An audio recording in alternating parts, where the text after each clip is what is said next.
FM. The night comes alive. বিশ্বাস করা না করাটা আপনার ব্যাপার। সরি, আপনাদের একটু ঝামেলায় হয়েছিল আমাদের। যাই হোক, আমি আবার শুরু থেকে আপনাদের ইমেলটা পড়ে শোনাচ্ছি। অলরাইট, যেভাবে লিখেছেন আমি সেইভাবেই পড়ার চেষ্টা করছি। আসসালামু আলাইকুম রাসেল ভাইয়া, আমি আজাহার, কানাডার একটা ইউনিভার্সিটিতে আমি পড়ছি। আমি এর আগে একটি অডিও ক্লিপ পাঠিয়েছিলাম, সেটি প্লে করা হয়েছিল, সেজন্য আমি আপনার কাছে কৃতজ্ঞ। আজকের এই স্টোরিটা আমি চাই আপনি আমার পক্ষ থেকে লিসেনারদের পড়ে শোনান। সেদিন আমি আমার এক ফ্রেন্ডের বড় ভাইয়ের একটা কাহিনী শেয়ার করেছিলাম, যিনি হচ্ছেন একজন সার্চ অ্যান্ড রেস্কিউ অফিসার। সে ভাইয়ের কাছ থেকে শোনা একটা ঘটনাই আজকে শেয়ার করব। তবে তার আগে বলে নিতে চাই, এই ঘটনাটা যেটা আমি এখন বলবো তার কিছু কিছু অংশ লিসেনারদের কাছে এক্সট্রিম মনে হতে পারে। আমি সেজন্য ক্ষমা প্রার্থী। ঘটনার সুবিধার জন্য সেই ভাইয়ের নাম আমি টম উল্লেখ করব, এবং যেহেতু এখনো তিনি স্কোয়াডে অ্যাক্টিভ, তাই তার ঘটনার কিছু জায়গা বিবরণ আমি উল্লেখ করব না বা উচ্চ রাখব। সময়টা ছিল 1990-এর দিকে। তিনি তখন ট্রেনিং এর জন্য একটা আমেরিকায় ছিলেন এবং তার পোস্টিং ছিল নিউ জার্সিতে। সেখানে তাদের কাছে খবর আসে একটি কাপলকে দুদিন ধরে খুঁজে পাওয়া যাচ্ছে না। তারা সে রাজ্যের একটি ঘন জঙ্গলে ট্রেকিং করতে গিয়েছিলেন। জায়গাটা কোথায় তা পুরোপুরি না বললেও এটুকু বলতে পারি, ধারণা করা হয় যে ইস্ট কোস্টের সবচেয়ে বড় রহস্য সেই জায়গায় লুকিয়ে আছে। আশা করি বুঝে নিতে পারবেন লিসনাররা। তো সেই দম্পতি ফিরে আসার সময় হওয়ার পরও যখন তাদের কোনো খবর পাওয়া যাচ্ছিল না, তখন সার্চ অ্যান্ড রেস্কিউ স্কোয়াডকে ডেকে পাঠানো হয় এবং খবর পাওয়ার সাথে সাথে ওই দিন দুপুর বেলা তাদের খোঁজ শুরু হয়ে করে। নির্দিষ্ট ফরমেশনে তাদের খোঁজ শুরু করা হয়, দুটো দলে তাদের ভাগ করা হয়, তাদের উদ্ধার কাজ শুরু হয়ে যায়। এখানে বলে রাখা ভালো যে সেনাবাহিনী থেকে প্রশিক্ষণপ্রাপ্ত ট্র্যাকাররা সাধারণত হারিয়ে যাওয়া ব্যক্তিদের চিহ্ন খুঁজে বের করার দায়িত্বে থাকেন, এবং এই ধরনের ট্র্যাকার একজন করে দুটো দলই ছিল। খোঁজ শুরু হয় 2 ঘন্টার মধ্যেই তারা সেই দম্পতির পায়ের ছাপ খুঁজে পান। ট্র্যাকার এই জন্যই বিশেষভাবে তাদেরকে প্রশিক্ষণ দেয়া হয়। যাই হোক, পায়ের ছাপ খুঁজে পাওয়ার পর তৎপরতা আরো বেড়ে যায়। দ্রুত ছাপ অনুসরণ করে তারা একটি ক্রিকের ধারে চলে আসে। ক্রিক মানে ছোট খালের মতো, এবং ক্রিকের ধারে একটি বড় পাথরের ওপর তাদের শেষ ছাপ পাওয়া যায়। কিন্তু আশেপাশে কোথাও সে দম্পতির কোনো চিহ্ন ছিল না। তারা যেন স্রেফ হাওয়ায় মিলিয়ে গেল। এই ধরনের ঘটনা ঘটা খুবই অস্বাভাবিক, কারণ একজন মানুষ যত সাবধানেই পা ফেলুক না কেন, তারা ফেলে যাওয়া কিছু চিহ্ন দেখে যায়। হয়তো পা লেগে একটি নুড়ি পাথর আংশিক পিচ্ছিল হয়ে গেছে, অথবা গাছের একটা মোটা পাতা, ছোট পাতা মোড়ানো ইত্যাদি চিহ্ন থাকবেই। একজন ট্র্যাকার এইসব চিহ্নই দেখতে চান, কিন্তু সেখানে তেমন কিছু ছিল না। ট্র্যাকার দুজনই ভাষ্যমত তারা যেন গায়েব হয়ে গেছে। কি করবে বুঝতে না পেরে তারা বেসিক একটা প্যারামিটার ঠিক করে নেয় এবং আগের মতো 2 দলে ভাগ হয়ে খোঁজা শুরু করে। এদিকে রাতও ঘনিয়ে আসছিল, কিন্তু হারিয়ে যাওয়া দম্পতির কোনো সন্ধান নেই। ওই দিনের মতো খোঁজ বন্ধ করে একটা ক্যাম্প করা হয়, কিন্তু একটা দল তখনও খোঁজ চালিয়ে যেতে থাকে। সন্ধ্যার ঠিক আগে তারা গুহা মতো একটা জায়গায় একজন মেয়েকে খুঁজে পান। মেয়েটি হচ্ছে হারিয়ে যাওয়া একজন, তার নাম অ্যালেক্স, এটিও ছদ্মনাম। তাকে পাওয়ার পর প্রাথমিক চিকিৎসা দেয়া হয়। শরীরে কোনো আঘাতের চিহ্ন ছিল না, কিন্তু তার বক্তব্য অনুযায়ী তিনি এক্সপোজারে ছিলেন, যার কারণে অনেক ফ্লুইড হারিয়েছেন এবং শারীরিকভাবে দুর্বল। তাছাড়া তিনি ট্রমাতে ভুগছেন। সেই কারণেই তাকে প্রশ্ন করে কোনো উত্তর পাওয়া যাচ্ছিল না। রাত হয়ে যাওয়া এবং আবহাওয়া খারাপ থাকার কারণে অ্যালেক্সকে হসপিটালে পাঠানো ওই রাতে সম্ভব হয়নি। আর রাতের বেলা তার এই অবস্থা নিয়ে হেঁটে বের হওয়ারও সম্ভাবনা ছিল না। কিছুটা সুস্থ হওয়ার পর তাকে বারবার জিজ্ঞেস করেও তার পার্টনারদের কোনো খবর, তারা কোনো উত্তর পাচ্ছিল না। মেয়েটা যেন বোবা হয়ে গেছে পুরো। যাই হোক, তাকে এরপর বিশ্রাম নিতে বলা হয়, কিন্তু রাতে একটা অদ্ভুত ঘটনা ঘটে। ক্যাম্পের চারিদিক থেকে ক্রমাগত শুকনো কাশির শব্দ আসতে থাকে।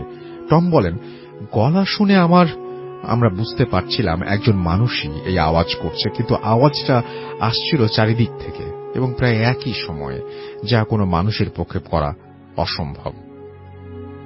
শব্দটার উৎস বের করার জন্য অনেক চেষ্টা করা হয়, কিন্তু চারিপাশে নিকষ কালো আধার ছাড়া আর কিছুই দেখা গেল না। রাত যত বাড়তে লাগলো, শব্দের পরিমাণও বাড়তে লাগলো, কিন্তু অবাক করার বিষয় হচ্ছে কোনো পায়ের ছাপ পাওয়া যায়নি। হঠাৎ করে কাশির আওয়াজ পাওয়া যেত, অনেকক্ষণ চুপ। এইভাবে ওই বিভীষিকাময় রাতের শেষ হয়। সকালে উঠে কৌতূহল বশত সবাই ক্যাম্পের চারিদিকে চেক করে কিছু চিহ্নের জন্য, যার দ্বারা কাল রাতের ঘটনা কিছুটা ব্যাখ্যা পাওয়া যাবে, কিন্তু না, সেখানে তেমন উল্লেখযোগ্য কিছুই পাওয়া যায়নি। এরপর একটা খোলা মাঠে সবাই অ্যালেক্সের জন্য ডেকে পাঠানো হেলিকপ্টারের জন্য অপেক্ষা করছিল। এমন সময় হঠাৎ অ্যালেক্সা, টমের একজন কলিগ, তার নাম ছিল ডেরিক, তার কাছে যায়। ঠিক ওই সময় উদ্ধার পাওয়া প্রথমবারের জন্য অ্যালেক্সা কথা বলে। তখন তার হেলিকপ্টারও চলে এসেছে। অ্যালেক্সা বলে, তোমার ঘাড়ের কাছের ট্যাটুটা অনেক বিশ্রী। ও আমাকে বলেছে তোমাকে যেন এটা বলি, আর এটাও বলেছে যেন তুমি ট্যাটু আড়াল করে রাখো। তার ট্যাটু পছন্দ না। এটা শুনে ডেরিক চমকে ওঠেন, কারণ তিনি ট্যাটু সবসময় কভার করে রাখেন স্কার্ফ দিয়ে, আর ট্যাটু ঘাড়ে অনেক নিচে করা হয়েছে। এমনিতে দেখা গেলেও টি শার্ট অনেক নিচে নামিয়ে দেখতে হয়। সে জায়গায় এই মেয়ে কিভাবে দেখল তা ঠিক তিনি ভেবে পাচ্ছিলেন না, কিন্তু তার আরো ভয়ঙ্কর কিছু শোনা তখনও বাকি ছিল। এরপরই অ্যালেক্সা আবারও বলে ওঠেন, ডেরিক, তুমি তো কাজের কারণে বাইরে থাকলেই সকালে বাড়িতে ফোন করো, তাই না? আজ করনি কেন? তোমার মেয়ে কেইট আর তার স্ত্রী, তোমার আর স্ত্রী, খোঁজ নাও তাদের, তারা ঠিক আছে তো? ভয়ানক রেগে যান ডেরিক এই কথা শুনে। অ্যালেক্সার কথার পরোয়া না করে উল্টো তিনি তাকে প্রশ্ন করেন, জেরিমি কোথায় অ্যালেক্সা? কি হয়েছিল তোমাদের? শেষবার কোথায় দেখা হয় ওর সাথে? একটা না অনেকগুলো প্রশ্ন করেন তিনি, কিন্তু অ্যালেক্সা তার প্রশ্নগুলো সম্পূর্ণ অগ্রাহ্য করে হাতড়ে হাতড়ে হেলিকপ্টারে উঠে যায়। উল্লেখ্য, তাদের এই কথোপকথন কেউ দেখেনি, আর অ্যালেক্সাও এমনভাবে নিজেকে আড়াল করে রেখেছিল সবার থেকে, যেন সবাই দেখে ভাবে ডেরিক বুঝি তাকে সাহায্য করছে আর সান্ত্বনা দিচ্ছে। আর প্রশ্নগুলো এতটাই অপ্রত্যাশিত ছিল যে ডেরিকও তখন কিছু বুঝে উঠতে পারেননি। সাধারণত কেউ হলে হয়তো বোবার মতো তার মুখের দিকে চেয়ে থাকত। ডেরিকের ট্রেনিংই হয়তো তাকে খুব শীঘ্রই রিয়্যাক্ট করতে সাহায্য করেছে। যাই হোক, তিনি তবুও অ্যালেক্সার আবার কিছু প্রশ্ন জিজ্ঞেস করার জন্য সময় চান, কিন্তু তা নাকচ করে দেয়া হয় অ্যালেক্সের শারীরিক অসুস্থতার জন্য। তাকে যত দ্রুত পারা যায় হাসপাতালে অ্যাডমিট করতে বলা হয়। তাই কিছু না পেরে তিনি অ্যালেক্সার সাথে অফিসার যাচ্ছিলেন, তাকে সংক্ষেপে সবকিছু খুলে বলেন। তিনি ডেরিককে আশ্বাস দেন যে অ্যালেক্সাকে জিজ্ঞাসাবাদ করা হবে। হেলিকপ্টার নিয়ে চলে যাওয়ার পর তার বলে যাওয়া এই কথাটা তার মাথায় ঘুরছিল, তোমার মেয়ে আর স্ত্রীর খোঁজ নাও। তিনি সাথে সাথে বাসায় ফোন দেন। প্রথমবার কলটি রিসিভ না করা হলেও দ্বিতীয়বার কলটি তার স্ত্রী রিসিভ করেন। সংক্ষেপে তিনি ডেরিককে জানান 10-15 মিনিট আগে তার ড্রাইভ ওয়েতে একটা অ্যাক্সিডেন্ট হয়। যখন তারা, অর্থাৎ ডেরিকের স্ত্রী আর তার মেয়ে, গাড়ি নিয়ে বের হবার ঠিক তখন একটা এসইউভি এসে তাদের গাড়িকে পেছন থেকে ধাক্কা দেয়। হালকা চোট পেলেও তারা সুস্থ আছেন। ডেরিক মাথায় তখন কিছুই কাজ করছিল না, তিনি কিছু না বলেই ফোনটি রেখে দেন। আর এই অ্যাক্সিডেন্টের সাথে অ্যালেক্সার বলে যাওয়া কথার সূত্র মেলাতে চেষ্টা করেন। স্রেফ নিজেকে মনকে সান্ত্বনা দেওয়ার জন্য ডেরিক তার এক বন্ধুকে সব খুলে বলেন। তিনি ডেরিককে যত সম্ভব সাহস দেওয়ার চেষ্টা করেন আর বলেন যে একটা কাকতালীয় ব্যাপার। যদিও টম তখন রুকি ছিলেন, কিন্তু ঘটনাবশত তিনি ডেরিকের কাহিনী শুনে ফেলেন, তাই তারও কৌতূহল সৃষ্টি হয়। তারপর অ্যালেক্সার বয়ফ্রেন্ড জেরেমিকে খোঁজা আবারও শুরু হয়। ওই দিন পুরোটা ব্যয় করা হয় তাদের জন্য। একসময় সন্ধ্যা ঘনিয়ে আসে। অনেকেই যারা নতুন স্কোয়াডে আছেন তারা গত রাতের কথা চিন্তা করে খানিকটা উদ্বিগ্ন হয়ে পড়েন। যখন খোঁজা ওই দিনের জন্য বন্ধ হবে, ঠিক তখন তারা একটা কান্নার আওয়াজ শুনতে পান। ভারী গলায় কেউ কান্না করছে, ঠিক যেন কান্না না, কেউ হয়তো যেন অসহ্য যন্ত্রণায় কাতর হলে যেমন শব্দ করে ঠিক তেমন। উৎস খুঁজতে সবাই মরিয়া হয়ে পড়েন। অবশেষে যেখান থেকে কান্নার শব্দ আসছিল তা খুঁজে পাওয়া যায় এবং সেখানে পাওয়া যায় জেরেমিকে। সে ঠিক ওই জায়গায় ছিল যেখানে অ্যালেক্সার পাওয়া গিয়েছিল। কিন্তু অবাক করা বিষয়, ওই স্থান অনেকবার ক্রস চেক করা হয়েছে, কিন্তু জেরেমিকে তখন পাওয়া গিয়েছিল না। কিন্তু এখন সে হঠাৎ কোথা থেকে উদয় হল তা অনেকেরই মনে প্রশ্নের সৃষ্টি করে।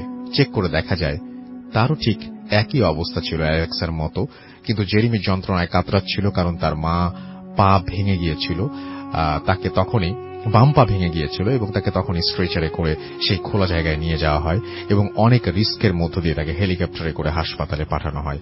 এইভাবে তাদের উদ্ধার কাজ শেষ হয়, কিন্তু পুরোটা তখনও শেষ হয়নি। যেহেতু নিখোঁজ ব্যক্তিদের হাসপাতালে ভর্তি করা হয়েছে, তাই তাদের ব্যাপারে কোনো ইনফরমেশন জানা স্কোয়াডের কারো পক্ষে সম্ভব ছিল না। কিন্তু ডেরিকের একজন বন্ধু ছিলেন, যিনি একজন নার্স, আর তিনি এই দম্পতির দেখাশোনার দায়িত্বেই ছিলেন। তিনি ডেরিককে জানান অ্যালেক্সা আর তার জেরেমি তারা কেউই কথা বলেননি প্রায় টানা 10 দিন। একজন আরেকজনকে দেখেও তাদের কোনো অভিব্যক্তি ছিল না। যখন তারা কথা বলেন তখন তাদেরকে জিজ্ঞেস করা হয়, তারা বলে কেউ কাকে তারা চেনে না। এমনকি তাদের দুজনের একসাথে ছবি দেখানো হলেও তারা একে অন্যের কি হন তা বলতে পারেনি। ঘটনা নিয়েও প্রশ্ন করা হলে তারা কিছু বলতে ব্যর্থ হন। এর প্রায় 20 দিন পর তাদের দুজনের স্মৃতিশক্তি ধীরে ধীরে ফিরে আসতে শুরু করে। অনেক একে অন্যকে চিনতেও পারেন। তখন তারা দুজনেই বলেন যেদিন তাদের ট্র্যাক করে বাইরে বেরিয়ে আসার কথা, ওই দিন রাতের তারা হালকা কাশির শব্দ শুনতে পান তাঁবুর চারিদিকে। ঠিক স্কোয়াডের সাথে যেমন হয়েছিল ওই রকম। তারা তাঁবু থেকে বের হননি।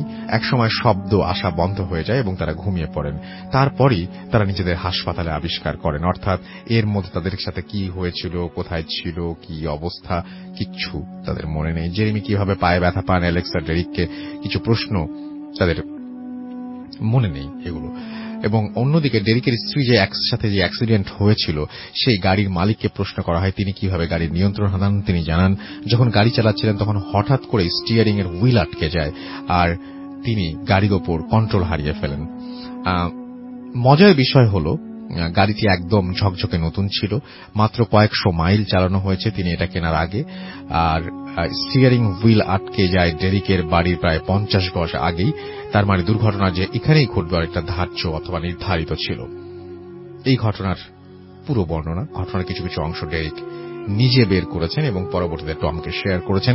দুটি জিনিস পয়েন্ট আউট করতে হয় যা খুবই অস্বাভাবিক। এক, তাদের দুজনের অর্থাৎ অ্যালেক্সা আর জেরেমি সাময়িক স্মৃতি বিভ্রাট, যা অনেকটা অসম্ভব। ট্রমার কারণে হতে পারে, কিন্তু এতটা লম্বা সময় কখনোই তা হয় না। আর যা হচ্ছিল দুজনের একসাথে হচ্ছিল তা আবারও অবাক করা বিষয়। দুই, একদম নতুন গাড়ির এইভাবে স্টিয়ারিং হুইল আটকে যাওয়া, স্টিয়ারিং হুইল আটকে যেতেই পারে, কিন্তু গাড়ির পক্ষে এইরকম হওয়াটা একটু বেশি কাকতালীয়। এবং এতগুলো কাকতালীয় ঘটনা যখন একসাথে একই রূপে সুচারুভাবে ঘটে তখন এটাকে কাকতালীয় ব্যাপার কি বলা যায় নাকি প্যারানরমাল? উত্তরটা আপনারাই লিসেনাররা দিন। এটা বলে তিনি শেষ করেছেন এবং এইখানেই আমি শেষ করতে চাই এবং আশা করছি যে আপনাদের এই ঘটনাটা ভালো লেগেছে। আমরা চলে যাচ্ছি। তারপরে তিনি বলছেন যে ওইখানে আমার পরিচয় একটা ছেলের সাথে। আমি যা যা লিখেছেন আমি সেইভাবেই কিন্তু পড়ছি, কোনো কিছু আলাদাভাবে না পড়ার চেষ্টা করছি আমি। উনি যেভাবে লিখেছেন ওইখানে আমার পরিচয়, মানে যেহেতু পুরো ইংলিশে লেখা তো আমার একটু মাঝে মাঝে ইংরেজি, উনি যেভাবে ইংরেজি লিখেছেন সেভাবে পড়বো, মাঝে মাঝে চেষ্টা করবো আপনাদের বাংলা করে দেওয়ার। ওইখানে আমার পরিচয় একটা ছেলের সাথে। সাপোজ ধরুন যে তিনি হচ্ছে আমার, মানে তিনি বলছেন যে এক্স এরকম কিছু একটা, এবং তিনি তার নামটা তারপরে লিখেছেন এবং তিনি সেই নামটা অমিট করতে বলেছেন। তার সাথে দেখা হবার পর আমরা একটা সম্পর্কে জড়াই। আর স্টোরি শুরু হয় এইখানেই।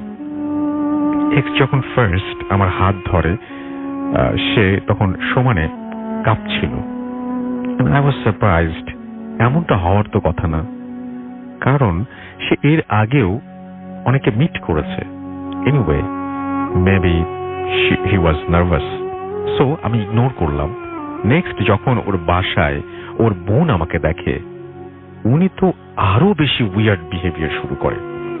আমাকে অনেক কোয়েশ্চেন করে, আর এমন ভাবে করে যেন আমাকে আগে থেকে সে চেনে এবং পরিচয়টা নতুন না আর কি। এরপর আমার সাথে তার ফ্যামিলিরও একই আচরণ করে। আমাদের অ্যাফেয়ার ছিল 3 মাসের। এর মাঝে আমি আমার এক্সকে কয়েকবার জিজ্ঞেস করি এই ডিফারেন্ট ট্রিটমেন্টের কথা, বাট সে মুখ খোলেনি। তারপর কোনো একটা আনএক্সপেক্টেড সিচুয়েশনের জন্য আমাদের বিয়ে হয়। আমরা চিলেকোঠার একটা ঘরে থাকতাম। আমার এক্স হাজব্যান্ড ঘুমের খুব পাগল। একবার ঘুমালে তাকে জাগানো খুব কষ্ট।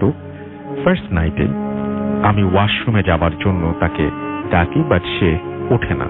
সো আমি একাই বের হয়ে যাই, যদিও ভয় হচ্ছিল, বাট সাহস করে চলে যাই। যখন আমি ওয়াশরুম থেকে বের হই তখন আমার মনে হয় কেউ আমার কাঁধের ওপর জোরে জোরে নিঃশ্বাস ফেলছে, লাইক কেউ কিছু দেখার মতো, কেউ কিছু আমার কানে কানে কিছু একটা বলার চেষ্টা করছে বা বলতে চাইছে। আমি এত পরিমাণ ভয় পাই যে পিছনে তাকিয়ে কিছু দেখার মতো সাহস হয় নাই। দৌড়ে আমি ঘরে যাই আর ঘামতে থাকি। তারপর জানি না কখন ঘুমিয়ে পড়ি। তার 1 উইক পর আবার দুপুরে আজানের আগে আমি ছাদে ছিলাম। তখন আমি ছাদ থেকে দেখি একজন ফকির আমাদের বাসার গেটের সামনে দাঁড়িয়ে। আমাকে চেনে বা আমার জন্য এসেছে। আমাদের বাসার মাত্র 2 তলা বিশিষ্ট, এবং আমি ক্লিয়ারলি দেখলাম যে সেই লোকটা আমার চোখের সামনে বাতাসে মিলিয়ে গেল। 2-3 সেকেন্ডের পর আজান হলো আর আমার মোহটা কাটলো। Trust me, I am so scared. এটা বুঝতেই পারছি কিছু একটা অস্বাভাবিক কিছু একটা ঘটছে, এবং আমি আমার এক্স হাজব্যান্ডের সাথে সেটা ডিসকাস করলাম। সারপ্রাইজিংলি সে এটাকে খুব হালকা ভাবে নিল, এবং আমি আমি দেখতে পেলাম যে সে আমাকে মিথ্যা বলছিল। আমি খুব টেনশনে পড়ে যাই। ভাবলাম আমার আম্মুকে বলবো, বাট আমি খুব ভয় পাচ্ছিলাম এটা ভেবে যে সে হয়তো আমাকে বিশ্বাস করবে না। 1 মাস হয়ে যায় আমাদের বিয়ের। এই 30 দিনে মেবি 4-5 বার মাত্র বা 4-5 দিন কিছু হয়নি। বাকি 25 দিনই আমার সাথে কিছু না কিছু হয়েছে। আমি কিছু না কিছু এক্সপেরিয়েন্স করেছি। যেমন আমার অ্যাক্সেসরিজ, যা কিছু আছে, জিনিসপত্র যা কিছু, এগুলো সবকিছু এক জায়গায় রাখলে আর এক জায়গায় চলে যায়।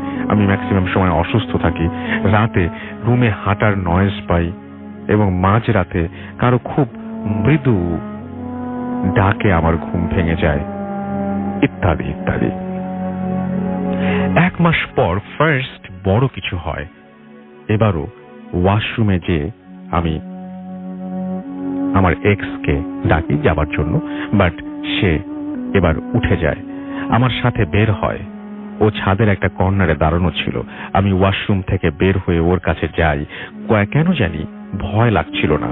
ও আমাকে বলে we should get a baby. আমি ওকে ওর কাছাকাছি যাই। সাডেনলি আমার মাঝে একটা চেঞ্জ আসে। আমি বুঝতে পারি যে ও জোরে জোরে আমার ঘাড়ের উপরে নিঃশ্বাস ফেলছে, এবং ঠিক সেই রকমটা যেটা আমি ফার্স্ট নাইটে বাথরুমের মধ্যে ফিল করেছিলাম। তার বডিটা আমার কাছে খুব কোল্ড মনে হয়। আমি তার ফেসের দিকে দেখি, অনেস্টলি আমি আমার লাইফে আর এমন ভয় পাইনি। এবং সে আমার হাজবেন্ড না, সে আমার হাজবেন্ড ছিল না। ইট ওয়াজ বিগ, হিউজ, ব্ল্যাক স্নেক। আমি তার দিকে দেখার সাথে সাথেই সে যেন আমার দিকে ফনা তোলে, বড় করে মুখ খুলে সাউন্ড করতে থাকে, মনে হয় যেন আমাকে ধমক দিল। আমি ভয়ে চোখ বুজে জোরে চিৎকার করতে থাকি। দেন কাউকে আমার হাজবেন্ডের রুম থেকে বের হয়ে আমার সামলানোর ট্রাই করে, বাট আমি তখন কাউকে ট্রাস্ট করতে পারছিলাম না। ও আমাকে রুমে নিয়ে যায় আর আমার মাথায় পানি দেয়। নিচে থেকে আমার মাদার ইন ল আসেন আর আমার হাতে পায়ে তেল মাসাজ করতে থাকেন। কোন রকমের সকাল হয়। সকালে আমি আমার হাজবেন্ডকে সব বলি। এইবার সে একটু সিরিয়াস ছিল আর একটা হুজুরের কাছে আমাকে নিয়ে যাওয়া হলো। হুজুর 3 দিন টাইম নেন এবং আমাকে এক টুকরো পেপার দিয়ে ঘুমানোর আগে বুকে রেখে ঘুমাতে বলেন। বাট আমার সিকনেস আরো বাড়তে থাকে, বমি আর অ্যাবডোমিনাল পেইন বেড়েই যাচ্ছে। দেন we went to a doctor and get to know that I was pregnant, which was মানে খুবই সারপ্রাইজিং ছিল। এটা হওয়ার কথা না। আমি অবাক আর ভয় আর টেনশনে স্তব্ধ হয়ে যাই। আমার উইকনেস বেড়ে যায়, বাট মেডিসিনের যে মানে ইয়েটা সেটা ভালো হয়ে যায়। মেডিসিনের ফলে সেটা ভালো হয়ে যায় মেডিসিন নেওয়ার পরে। এবং প্রেগনেন্সির 2 মাস পর এক রাতে 3টা বা 3:15 দিকে আমার ঘুম ভাঙে। রিজন, একটা হালকা ঠান্ডা কিছু একটা আমার পা জড়িয়ে ধরে থাকে এবং আমার বেলি ব্যাটনে এসে জড়িয়ে ধরেছে এরকম একটা কিছু, মানে বসেছে, যে পেঁচিয়ে পেঁচিয়ে বসে আছে এরকম টাইপের একটা কিছু। এবং আমি বুঝতে পারছিলাম it was a snake. Most interesting thing হচ্ছে আমি একটা স্বপ্ন দেখি। আমার মুখে কথা বন্ধ হয়ে যায়। I could feel I had lost my baby, but I couldn't move. আমি নড়তে পারছিলাম না এবং আমার ব্লিডিং হচ্ছিল। এবং লাস্ট 10 মিনিট ধরে, after 10 minutes I felt something very cold was climbing up.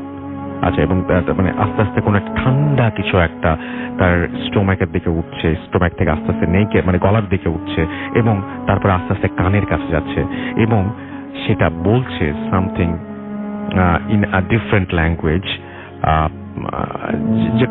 যখন আমি নড়াচড়া করার সব মানে সামর্থ্য পেলাম বা নড়াচড়া করতে পারলাম, আমি আমার হাজবেন্ডকে ডাকলাম and he took me to the hospital. Doctor said it could be a life danger, but luckily I was safe. 1 week পর বাসায় আসি আর হাজবেন্ডকে বলি ডিভোর্সের জন্য। যদি সে সিরিয়াস, যদি সে এই সবের রিজন আমাকে না বলে তো আমি আর তার সাথে থাকবো না। Then he told me the story behind it. 2012 সে একদিন রাতে তার ছাদে একটা মেয়েকে দেখে। তার খুব অবাক লাগে। ওই মেয়েটার কাছে সে যায়। তখন ওই মেয়েটা তাকে বলে 2015 তাদের বিয়ে হবে, একটা বেবি হবে, আবার মারাও যাবে। ওই মেয়ে আরো বলে যে বিয়ের পর তার হাজবেন্ডের ফ্যামিলি অনেক ভালো কিছু পাবে এন্ড সে তার হাজবেন্ডকে নিয়ে যাবে। সব বলার পর মেয়েটা স্নেক হয়ে যায় আর চলে যায়। ইন্টারেস্টিং ব্যাপারটি কি জানেন, ওই ড্রিমটা যে মেয়েটিকে সে দেখে সে আর কেউ নয়, সে আমিই ছিলাম। আর তার জন্য আমার প্রতি সবার বিহেভিয়ার ওরকম স্ট্রেঞ্জ ছিল।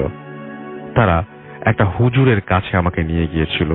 হুজুর বলেছিলেন এইটা কোনো জিন করেছে। একটা মিররে ওই জিনের হেল্পে আমার হাজবেন্ডের বাসার সবাই আমার ফেস দেখেছিল, তাই সবাই আমাকে আগে থেকেই চিনত। জিন এটা কোনো কেন হয়েছে তা হুজুর বলেননি, শুধু বলেছেন যে আমি তাদের ফ্যামিলির জন্য লাকি, বাট আমার মারা যাবার পসিবিলিটি অনেক বেশি। তারা আমাকে যে হুজুরের কাছে নিয়ে গিয়েছিলেন তার রিজন ছিল if there was any way to save my life, but হুজুর said যে যতক্ষণ পর্যন্ত I am with my ex-husband it's hard to say anything. আমি আমার প্রেজেন্ট কে সব বলি আর তারা আমাকে নিয়ে আসে। Then I got divorced and I moved to Canada, but কোনো অতীত কখনো আসলে কিছু কিছু অতীত ভোলা যায় না। Still I feel something around me, but it never hurts me. And যেটা বলছেন যে this is my story, and তারপরে তিনি বলছেন যে আরো অনেক ইনসিডেন্ট আমার আছে যেগুলো আমি in future I can share. আর তারপরে তিনি বলছেন যে তিনি তার জন্য প্রে করতে বলেছেন এবং আমাদেরকে ধন্যবাদ জানিয়েছেন। Thank you very much. আমি আপনার ঘটনাটা পড়লাম, একটু থেমে থেমে পড়তে হলো যেহেতু ইংরেজিতে লেখা ছিল, বাট ঘটনাটা এত সুন্দর, মানে আমি সুন্দর বলছি কিন্তু আপনার লাইফে অনেক বড় একটা চেঞ্জ নিয়ে এসছে। এটা আপনার জন্য খুব খারাপ লাগছিল যখন পড়ছিলাম সেই মুহূর্তে, এবং আমার সত্যিই খুব কষ্ট হচ্ছিল যখন আপনার ব্যাপারগুলো জানছিলাম। একটা বাচ্চাকে হারানো এটা অনেক কষ্টের ব্যাপার, এবং তার চেয়েও কষ্টের ব্যাপার যে একটা ঘটনা সারা জীবন, মানে এরকম একটা ভয় আতঙ্ক আপনি বলছেন যে এখন আপনি ফিল করতে পারেন এটা বয়ে নিয়ে বেড়ানো। তবে আমি বলবো যে এটা যে কারো লাইফেই এরকমই তো একটা ঘটনা, মানে চোখের সামনে। আমি কি আশ্চর্যজনক ব্যাপার যে উনি বলছেন যে ওনার এক্স হাজব্যান্ড ছাদে একজন মানুষকে দেখেছিলেন, যদি আমি পেছন থেকে শুরু করি, এবং একটি মেয়েকে, যেই মেয়ে তার সঙ্গে বলেন জানিয়ে দেন, আগে থেকে জানিয়ে দেন। এটা এমন কিছু না যে হ্যালুসিনেট করেছেন, কারণ যা যা বলেছে 3 বছর পরে তাই হয়েছে যে 2015-এ বিয়ে হবে, তারপর একটা বাচ্চা হবে, যে বাচ্চাটা মারা যাবে, সব কিছু মিলে যায়। এবং এই মেয়েটির সাথে পরবর্তীতে দেখা হয়, এবং দেখা হবার পরে বিয়ে হয়। সবকিছু খুব অদ্ভুত ব্যাপার, এবং এই জন্য বাড়ির মানুষজন খুব উইয়ার্ড বিহেভিয়ার করে। এই সব কিছু খুবই অদ্ভুত। কিভাবে আসলে, মানে আপনি আবার ফিউচার থেকে আপনি আপনার পাস্টে ফিরে গেলেন, মানে আপনি 2015 থেকে কিভাবে আপনি 2012-এ গেলেন, এবং যে সেখানে আপনি আপনার যে তখন যিনি হাজবেন্ড ছিলেন না বা হাজবেন্ড হতে পারতেন তার সাথে কিভাবে ইনফরমেশন দিলেন, সবকিছু যে জিন দ্বারা হয়েছে আপনি বলছেন।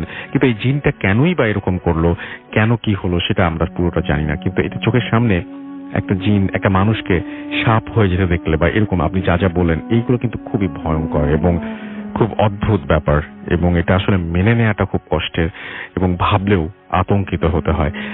Thank you very much. আপনি আপনার নাম লিখেছেন, আপনার জন্য অনেক অনেক অনেক অনেক শুভকামনা। এবং আপনি যেখানে থাকেন না কেন, আপনি বাইরে মুভ করেছেন, বাট আপনি যেখানে থাকেন না কেন অনেক ভালো থাকেন, সুস্থ থাকেন, এবং আল্লাহ আপনার অনেক মঙ্গল করুক, সেই প্রার্থনা করব আল্লাহ তাআলার কাছে। আপনি অনেক ভালো থাকুন, সেটাই আমাদের প্রার্থনা ভূত এফএম-এর সবার পক্ষ থেকে। চলে যাব। হ্যালো, কেমন আছেন আপনারা? আশা করি আপনারা সকলে ভালো আছেন, সুস্থ আছেন, এবং আপনাদের সাথে আমি যে ঘটনাটা আজকে শেয়ার করব, আশা করি এই ঘটনাটা আপনাদের ভালো লাগবে এবং ভালো লাগার মতন একটি ঘটনা। আশা করি আজকের ঘটনাটা আপনাদের ভালো লাগবে, অ্যান্ড এই ঘটনাটা আশা করি আপনাদের অনেকটাই ভয়ের রাজ্যে নিয়ে যাবে। আমি সরাসরি চলে যাচ্ছি ঘটনায়। আশা করি ঘটনাটা আপনাদের ভালো লাগবে। শীতের অন্ধকারে নেমে এসেছিল, আকাশে কালো মেঘে জমেছিল, আর হালকা বৃষ্টির ফোঁটায় ভিজে যাচ্ছিল পুরো শহর। রিয়া এবং তার স্বামী অরুণ তাদের নতুন বাড়িতে উঠলেন। বাড়িটি ছিল পুরনো কিন্তু দামের সস্তা। রিয়ার মনে হচ্ছিল বাড়িটা একটু অদ্ভুত, কিন্তু অরুণ বলল, এত সস্তা এত বড় বাড়ি আর কোথাও পাবে না, একটু পুরনো হলেও ঠিক করে নেওয়া যাবে।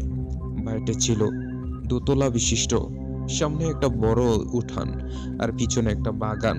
বাগানটা অনেক দিন যত্ন না নেওয়ার কারণে জঙ্গলের মতো হয়ে গিয়েছে। রিয়া প্রথমে রাতে লক্ষ্য করলো বাড়িটা একটু ঠান্ডা। শীতের রাত হলেও এত ঠান্ডা হওয়ার কথা নয়। সে অরুণকে বলল, কিন্তু অরুণ এসে বলল বাড়িটা যেন। অরুণ আর বিশ্বাস করলো না। অরুণ হেসে বলল, তুমি এত ভূত পেত বিশ্বাস করো কেন? সব ঠিক হয়ে যাবে, কয়েকদিন গেলে তোমার ঠিক হয়ে যাবে, সব মনে পড়বে না আর। কয়েকদিন পর থেকে রিয়ার রাতে অদ্ভুত শব্দ শুনতে শুরু করলো। মাঝরাতে যখন সবাই ঘুমিয়ে পড়তো তখন সে শুনতে পেত কেউ যেন নিচের তলায় হাঁটছে। পায়ের শব্দ এতটাই স্পষ্ট ছিল যে সে ভাবতো কেউ নিশ্চয়ই বাড়িতে ঢুকেছে, কিন্তু বারবার চেক করেও কাউকে খুঁজে পাওয়া যেত না। এক রাতে রিয়া জেগে উঠল তীব্র এক শব্দে। সে দেখলো তার ঘরের দরজা ধীরে ধীরে খুলে যাচ্ছে, কিন্তু বাতাস একদমই ছিল না। সে অরুণকে জাগালো, কিন্তু অরুণ কিছুই দেখতে পেল না। রিয়া ভাবলো হয়তো তারই মনের ভুল। দিন যেতে লাগলো, রিয়ার মনে হতে লাগলো বাড়িটা যেন তাকে দেখছে। সে যখন একা থাকতো তখনই পিছনে কারো থাকার অনুভূতি পেত। একদিন সে বাথরুমে আয়না দেখছিল, হঠাৎ তার পিছনে একটা কালো ছায়া দেখতে পেল। সে দ্রুত ঘুরে তাকালো, কিন্তু কেউ ছিল না। রিয়া আবার সত্যি ভয় পেতে শুরু করলো। সে অরুণকে বলল, এই বাড়িতে কিছুই একটা আছে। আর অরুণ বলল, এসব কিছু না, এখানে থাকতে থাকতে তোমার অভ্যাস হয়ে যাবে। অরুণ আবারও হেসে বলল, তুমি এত চিন্তা করো না, এসব ঠিক হয়ে যাবে। এসব ঠিক হয়ে যাবে, তুমি এসব যত ভাববে ততই তোমার সমস্যা হবে। এক রাতে রিয়া এবং অরুণ দুজনে জেগে উঠলো একই শব্দে। আবার শব্দটি ছিল আরো স্পষ্ট। কেউ যেন সিঁড়ি বেয়ে উপরে উঠে আসছিল। পায়ের শব্দ এতটাই স্পষ্ট ছিল যে তারা দুজনে বুঝতে পারলো এটা তাদের কল্পনা নয়। অরুণ এবার একটা লাঠি নিয়ে নিচে নামলো। রিয়া তার পিছনে পিছনে গেল। নিচে গিয়ে তারা দেখলো লিভিং রুমে একটা কালো ছায়া দাঁড়িয়ে আছে। ছায়াটা তাদের দিকে তাকালো। রিয়া চিৎকার করে উঠল। ছায়াটা ধীরে ধীরে এগিয়ে এলো। অরুণ লাঠি দিয়ে আঘাত করতে লাগলো, কিন্তু লাঠি ছায়ার মাঝ দিয়ে চলে গেল। ছায়াটা হাসলো। একটা ভয়ঙ্কর কণ্ঠস্বর শোনা গেল। কর্কশ কণ্ঠে বলল, তোমরা আমার বাড়িতে থাকছো, আমাকে মারতে চাও? পরের দিন রিয়া এবং অরুণ বাড়ির ইতিহাস খুঁজতে শুরু করলো। তারা জানতে পারলো এ বাড়িতে এর আগেও এক বৃদ্ধ মহিলা থাকতেন। তিনি একা থাকতেন এবং লোকচক্ষুর আড়ালে জীবন কাটাতে শুরু করলেন। স্থানীয়রা বলতেন তিনি কালো জাদু চর্চা করতেন এবং তার মৃত্যুর পর তার আত্মা বাড়িতে আটকে গেছে। রিয়া এবং অরুণ বুঝতে পারলো তারা এই বাড়িতে আর থাকতে পারবেন না। তারা বাড়ি ছেড়ে চলে যাওয়ার সিদ্ধান্ত নিল। কিন্তু শেষ রাতে তারা আবার সে ছায়াটা দেখলো। আবার ছায়াটা বলল, তোমরা যেতে পারো, কিন্তু আমি তোমাদের ছাড়বো না। রিয়া এবং অরুণ বাড়ি ছেড়ে চলে গেল, কিন্তু তারা অনুভব করলো ছায়াটা তাদের পিছনে লেগে আছে। যেখানে যাক তারা সেই অন্ধকারের অতিথির অনুভব করে। শেষ পর্যন্ত তারা বুঝতে পারলো কিছু ভূত তাদের ছেড়ে এই কিছু ছায়াটা তাদের পিছু এখন পর্যন্ত ছাড়েনি। এবং আমি চলে যাচ্ছি আমার দ্বিতীয় ঘটনা। আশা করি দ্বিতীয় ঘটনাটা আপনাদের ভালো লাগবে। শীতের এক অন্ধকার তানিয়া তার পুরনো ভারী অট্টালিকায় বসেছিল। বাড়িটা ছিল প্রায় 100 বছর পুরনো। তার দাদা দাদির আমলে তৈরি। বাড়িটা এতই বড় যে তানিয়া একা থাকতে ভয় পেত। কিন্তু আজ তার কাছে একটা রহস্যময় চিঠি এলো। চিঠিটা ছিল পুরনো হলদে হয়ে যাওয়া কাগজে লেখা। তানি চিঠিটা খুলে পড়ল। চিঠিতে লেখা ছিল, তোমার বাড়ির নিচে দোতলায় উত্তর দিকের ঘরে একটা লোহার সিন্দুক আছে, সেটা খোলাও, কিন্তু সাবধান, অন্ধকারের সাথে চুক্তি করো না। তা নিয়ে গা শিউরে উঠল। সে কখনোই এই সিন্দুকের কথা শোনেনি, কিন্তু তার কৌতূহল জাগলো। সে সিদ্ধান্ত নিল সিন্দুকটা খুঁজে দেখবে। দ্বিতীয় দিন তানিয়া টর্চ লাইট নিয়ে নিচের তলায় গেল। উত্তর দিকের ঘরটা ছিল পুরোপুরি অন্ধকার। ঘরের মাঝখানে একটা পুরনো লোহার সিন্দুক পড়েছিল। সিন্দুকটা ছিল মরচে পড়া, আর তার উপরে একটা অদ্ভুত চিহ্ন আঁকা। তানিয়া সিন্দুকটা খুলতে গেল, কিন্তু তালাটা ভাঙা ছিল। ভিতরে একটা পুরনো ডায়েরি আর একটা কালো মোমবাতি ছিল। ডায়েরিটি খুলতে একটা ঠান্ডা হাওয়া প্রবেশ করলো। তানিয়া ঘায়ে কাঁটা দিয়ে উঠল। ডায়েরিতে লেখা ছিল যে এই মোমবাতি জ্বালালে অন্ধকারের সাথে তোমার চুক্তি হয়ে যাবে, কিন্তু সাবধান, অন্ধকার কখনো ফেরত যাবে না। তানিয়া ভাবলো এটা নিশ্চয়ই কেউ মজা করে লিখেছে, কিন্তু তার মনে হচ্ছিল একটা অদ্ভুত আকর্ষণ কাজ করলো। সে মোমবাতিটা জ্বালাতেই ঘরের আলো নিভে গেল। তানিয়া টর্চ লাইট ধরলো, কিন্তু সেটাও কাজ করলো না। ঘরটা সম্পূর্ণ অন্ধকার ডুবে গেল। তানিয়া শুনলো কেউ যেন তার নাম ধরে ডাকছে। আওয়াজটা ছিল কর্কশ আর ভয়ঙ্কর। তানিয়া তানিয়া শুনতে পেল তার নাম ধরে কেউ বলছে, তুমি আমাকে ডেকেছ, আমাকে ডেকেছ। তানিয়া চিৎকার করে ফেললো। কেউ যেন বলছে। তানিয়া বলল, কে তুমি, কোথায় থেকে বলছো? আবার আওয়াজটা বলল, আমি অন্ধকার, তুমি আমার সাথে চুক্তি করেছো, এখন আমি তোমার সঙ্গী।